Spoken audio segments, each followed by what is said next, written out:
The day Lorraine tried to charge me for my own lake began like any other quiet morning in Willowbend Lakes, coffee in hand. Dog at my feet, sunlight reflecting off the water with that soft shimmer that makes a man feel like he made at least one good life decision. I had no clue that before the mug was empty, my HOA president would be on my docks screaming maritime crimes, waving receipts like arrest warrants, and trying to bill me for a lake I legally owned. The absurdity of the situation was so complete, so perfectly constructed, that if it hadn't been happening to me, I'd have assumed it was a script for a sitcom about suburban breakdowns. Lorraine Bishop did not walk to my dock. She descended on it like some kind of HOA, archangel of petty regulations. Armed with a French manicure sharp enough to double as a weapon, she came storming down the path with a carbon copy receipt in one hand and righteousness in the other. According to her, I was guilty of aqua theft, a phrase so ridiculous it momentarily froze my brain. Behind her, 2 teens in rented kayaks stopped paddling entirely, their faces twisted in the universal expression of teenagers witnessing adult insanity. My dog Moose, meanwhile, let out a sigh that conveyed the disappointment of several generations of canines.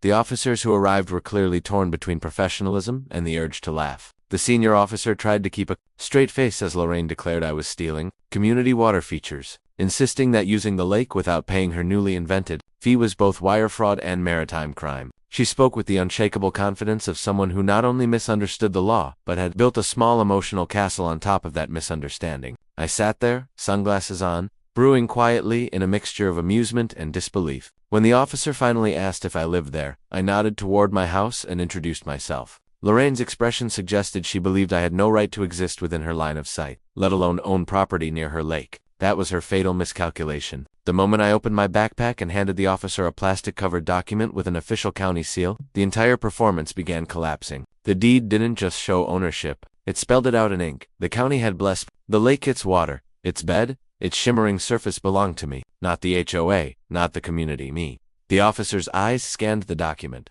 lifting slowly to Lorraine with the kind of look a teacher gives a student who is about to be caught in a very stupid lie. Lorraine sputtered. She deflected. She waved her receipt again like it might magically override property law. She insisted the HOA owned the aesthetics. But the more she talked, the more the situation unraveled. Reality had finally outpaced her imagination. That was the moment everything shifted. The kayakers drifted closer, unable to resist the unfolding drama. Moose stood up, ears perked. And Lorraine, who had spent weeks sending wristbands, violation notices, and water rangers to stalk my stood face to face with the undeniable fact that she had been trying to monetize a lake she had absolutely no claim over. The officer told her, as gently as possible, that property law does not operate on feelings, aesthetics, or laminated wristband charts. The day Lorraine tried to charge me for my own lake ended with her shrieking in disbelief, the officers shaking their heads, and me finishing my now cold coffee with the quiet satisfaction of a man who has just watched a tyrant discover gravity. It was the day the HOA's illusion cracked. The day Lorraine realized she had picked the worst possible resident to bully. And the day I confirmed that peace, tranquility, and legal paperwork are a devastating combination when wielded correctly.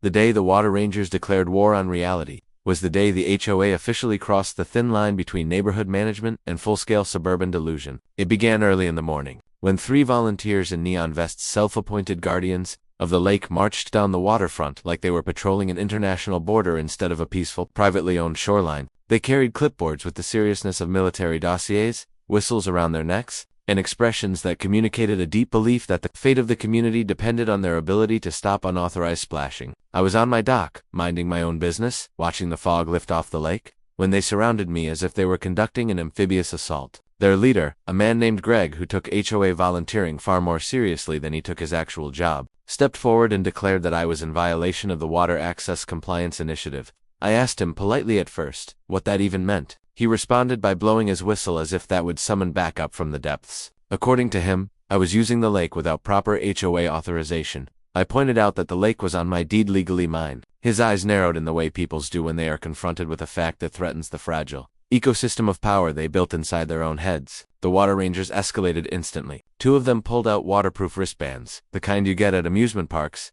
and attempted to place one on me. They insisted it was required for authorized aquatic participation. I could barely form words through my confusion. The idea that grown adults were trying to tag me like a zoo animal for using my own property was so wildly outside the boundaries of rationality that my brain struggled to process it. When I refused the wristband, Greg declared that I was non-compliant and that the rangers were initiating corrective measures. Those measures, apparently, consisted of them writing furious notes on their clipboards, while giving me the type of glares people usually reserve for international criminals. At one point, they claimed the lake was a shared resource and that I was required to pay an access fee. I asked where that rule came from. Greg proudly produced a laminated pamphlet he had printed at home, filled with policies the HOA board had never actually approved. When I pointed this out, one of the rangers muttered, "We enforce the spirit of the rules," which was the exact moment I realized they had fully separated from the gravitational pull of reality. Their patrols grew more dramatic. They circled the shoreline in a borrowed paddleboat, peering through binoculars at innocent residents who were merely looking at the water. They lectured a 7-year-old for skipping rocks. They demanded that a retired couple stop feeding ducks without an official permit. Every hour their confidence grew, and their connection to anything factual withered. What they lacked in authority, they compensated for with unwavering certainty and laminated paperwork. It all reached a breaking point when one ranger attempted to measure how long my kayak was occupying community visual space.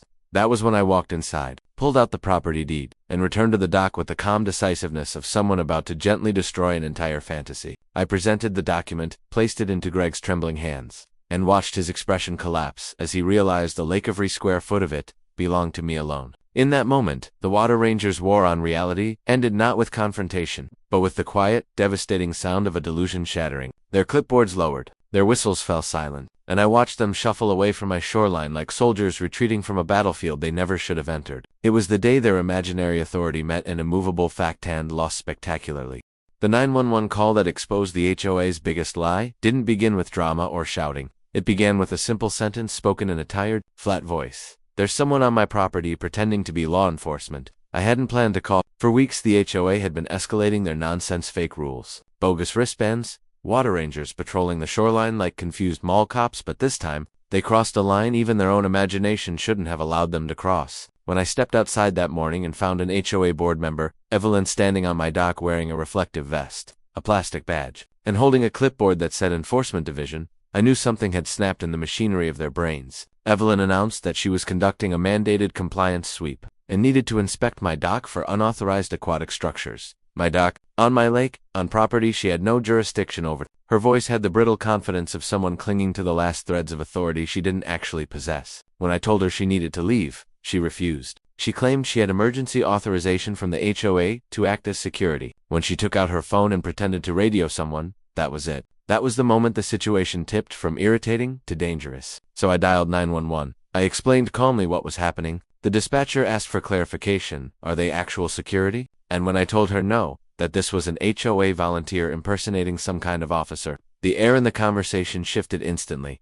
Impersonation, trespassing, refusing to leave. The dispatcher's tone became clipped, professional, urgent. She told me to step back and wait for responding units. When the police arrived, they approached with careful neutrality. Evelyn straightened her vest and stepped forward confidently, already prepared with her script. She claimed she had jurisdiction granted by the HOA charter, as if that phrase held any legal weight outside the bubble of her fantasy. She insisted she was carrying out a security inspection, even though her badge was made of molded plastic and still had a faint toy store shine. The officers listened, their faces unreadable, their silence stretching longer than her story deserved. When they asked for identification, Evelyn proudly handed over her HOA badge as though it were official government documentation. The officer blinked once slowly in the way people do when their brain is recalibrating to process a level of stupidity they weren't trained for. He asked again for legal identification. She faltered. She repeated the same lines. She insisted that HOA had enforcement authority over the lake and shoreline. That was the moment everything began to unravel. One of the officers turned to me and asked for proof of ownership.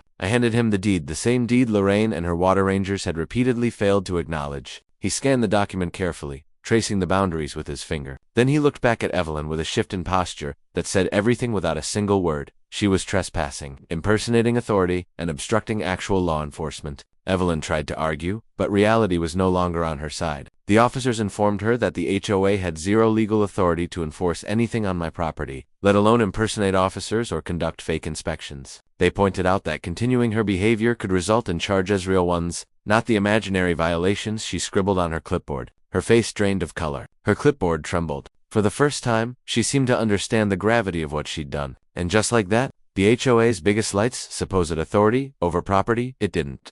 Collapsed under the weight of a single 911 call. No shouting, no drama. Just the undeniable, unshakable truth logged into an official police report. By the time the officers escorted Evelyn off my dock, the illusion had shattered completely. The HOA's invented power, their fabricated rules, their desperate attempts to control what was never theirs, it all crumbled in the light of actual law. It took one phone call to expose everything, one call to show that the HOA hadn't just been wrong, they'd been pretending. And that day, the pretending finally ended. Lorraine Bishop had spent years cultivating an image of absolute control. An HOA president whose word was treated like law and whose decisions rarely faced challenge. Residents walked lightly around her, fearful of violations, fines, and the mysterious community standards she often invented on the spot. Her authority felt unshakable, even untouchable, until the day one overlooked piece of paper, an old property deed, cut through her fortress of power like a blade. Lorraine had always relied on intimidation, legal-sounding jargon, and the silence of residents who assumed she knew what she was talking about. She counted on apathy and fear as her greatest weapons. But what she didn't count on was someone actually pulling the original deed to Lot 14, a document she never expected to see sunlight again. It all began when Lorraine tried to impose a new set of restrictions on the homeowner, claiming the walking trail behind his house belonged to the HOA. She insisted it was shared recreational space and that he had no right to modify, block, or even walk across it without seeking her written approval. Her tone carried the usual mixture of arrogance and annoyance, as if daring him to question her. She even cited Section 8B of the Willowbrook Common Property Charter, a rule that didn't exist anywhere outside her imagination. Most residents would have surrendered at this point, but this time someone pushed back. What started as irritation slowly turned into suspicion, and suspicion into a determined search for the truth. The trip to the county records office changed everything. The clerk, calm and helpful, retrieved a large binder filled with property plats dating back nearly 30 years. Confusion turned to clarity in seconds. The walking trail, Lorraine claimed, was HOA. Property wasn't community land at all, it was a privately owned easement belonging to the homeowner. The original developer had deeded it directly to the lot as part of a natural access right, meaning not only did the HOA have zero authority over it, but Lorraine had been illegally threatening the owner with fines and enforcement for years. The paper was simple, stamped, and clear. The land was his, completely, permanently, legally. Armed with the deed, he returned to the community meeting where Lorraine was holding court as usual. She confidently announced her newest set of restrictions, waving a packet of papers as if presenting divine revelation. Her allies nodded automatically, while a few residents looked exhausted, clearly worn down by years of power games. That was when the deed was placed on the table quietly, without drama. Lorraine glanced at it, expecting another mundane form she could dismiss. But the moment her eyes scanned the text, something shifted. Her face stiffened, her posture faltered, and the room sensed the change before a single word was spoken. The confrontation that followed was not loud or emotional. It was slow, factual, and devastating. Every point Lorraine tried to raise was countered by the plain language of the deed. Every claim she made dissolved under the weight of legal reality. Her authority, once absolute, suddenly looked like a crumbling facade. Residents began whispering. Her board members exchanged uneasy glances. And for the first time in years, Lorraine Bishop found herself cornered by something she couldn't manipulate, reinterpret, or bully into submission. The fallout spread quickly. Residents began questioning other rules she had enforced. Old fines were challenged. A quiet uprising of paperwork emerged as more owners visited the county office to check their original documents. Lorraine's empire had never been built on legal strengths, had been built on confidence, fear, and the assumption that no one would ever look deeper. That illusion shattered the moment the deed surfaced. Her power didn't evaporate in a dramatic explosion. It unraveled thread by thread, undone by a simple truth she couldn't deny. And by the time the meeting ended, everyone in Willowbrook Estates understood one thing clearly. Lorraine Bishop's reign hadn't been overthrown. It had collapsed under the weight of a single piece of paper she thought no one would ever find. The community room had never been this full, nor this tense. Chairs scraped, murmurs rose and fell, and for the first time in years, residents weren't gathered to listen, they were gathered to confront. Lorraine Bishop, the self-appointed queen of Willowbrook Estates, entered with her usual air of superiority, heels clicking like a judge arriving to deliver sentencing. Her clipboard rested under her arm, filled with the rules, fines, and policies she wielded like weapons. But tonight, something was different. The room didn't quiet for her. People didn't shrink back. Instead, ice followed her with a mixture of resentment, resolve, and the quiet confidence that comes from finally knowing the truth. Lorraine sat at the center of the long table, flanked by the HOA board she believed was loyal to her. She cleared her throat to begin, but residents didn't wait for her this time. A homeowner in the front row stood up, holding a stack of printed documents, deeds, ordinances, and emails proving the lies Lorraine had told for years. He didn't raise his voice. He simply stated, "We have questions." Lorraine's smile faltered, but she tried to maintain her composure, launching into the same rehearsed explanations she had used to intimidate the neighborhood for years. Yet each time she spoke, someone else stood up with proof contradicting her claims. The confidence she once radiated began to crack. The board members shifted uncomfortably, exchanging glances they had never dared make before. Lorraine tried to regain control, tapping her pen sharply against the clipboard, reminding everyone she was still the elected authority. But the words rang hollow. Residents had grown tired of her invented rules, her fabricated violations, her selective enforcement, and the fear she used to keep everyone silent. Tonight they were armed not with anger, but with facts. Someone projected county records onto the wall. Another read aloud the HOA bylaws. Lorraine had been violating herself. Every minute revealed a new inconsistency, a new deception, a new abuse of power she could no longer deny. As the evidence built, the room's energy shifted from frustration to empowerment. People who had been quiet for years now spoke up: elderly homeowners who had been fined unfairly, new residents who had been threatened with liens, families who had been scared into compliance. The more Lorraine tried to interrupt, the more the room pushed back. Her voice, once commanding, now sounded desperate. She accused residents of misinterpreting documents, then of coordinating against her, and finally of not respecting her position. But respect had never been her currency. Fear had finally run out. The turning point came when a board member, usually silent beside her, cleared his throat and announced he had reviewed the documents himself. He admitted Lorraine had withheld information from the board, manipulated meeting minutes, and acted without approval on multiple occasions. Gasps filled the room as he slid his resignation letter across the table. Another board member followed. Then another. Lorraine was left sitting alone, her supposed loyal circle dissolving around her. The clipboard she clung to now looked like a relic of a lost regime. Residents called for a vote, something Lorraine could no longer stop. Hands shot into the air, row after row, a unanimous decision echoing through the room. In that moment, Lorraine Bishop wasn't the queen of Willowbrook Estates anymore. She was simply a woman sitting in a folding chair, stripped of the authority she had abused for years. Her face tightened, her jaw clenched, but she couldn't argue with the outcome. The community had woken up, they had found their voice, and they had finally united against the woman who had ruled over them with intimidation and deceit. When the meeting adjourned, people didn't leave silently like they once did. They talked, they laughed softly, they breathed easier. The spell had been broken. Lorraine gathered her things slowly, the weight of her fallen empire evident in every movement. As she walked out of the room, no one stepped aside for her. No one looked down, no one deferred. The HOA had finally turned against its queen and, in doing so, reclaimed the community she had held captive for far too long.